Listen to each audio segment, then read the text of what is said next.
explain a little bit further the difference between a trust and a will for protecting real estate assets? We get that question a lot.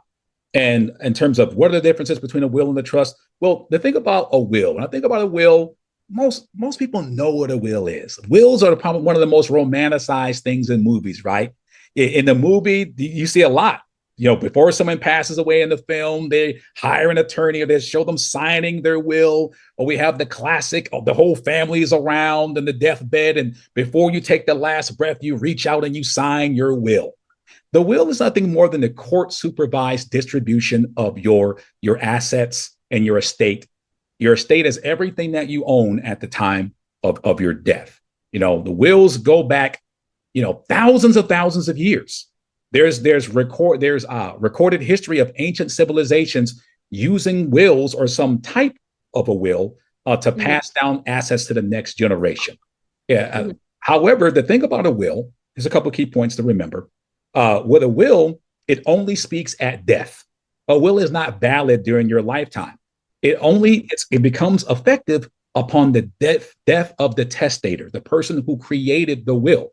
And it's the court who will determine whether or not that will meets the legal formalities, okay, for your particular state. So for those of who are watching this from other states, we're here in California, always check with a qualified legal professional before doing this on your own, because each state has its own guidelines and principles for what makes a will valid under the law.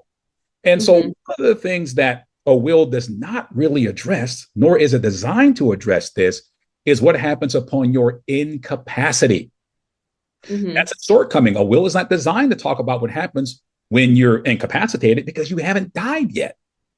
So that's one shortcoming with a will. Another shortcoming with a will is it doesn't allow you to customize long-term legacy planning because the court does not have the time, nor do they have the resources to decide where this money is going to go.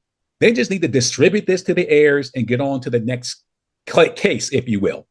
So that's one shortcoming of a trust. Of a will. It's like, hey, you know what? What if I want to plan for my kids' college? What if I want to have money for my daughter's wedding? What if I want to have money set aside for my kids to start a first business or purchase that first home? Whatever it is, a trust differs in a will in that way. A will is kind of short-sighted. The court needs to make a distribution and they need to get on to the next case. As opposed to a trust, which allows for more long-term generational legacy type planning where you get to set the rules, if you will.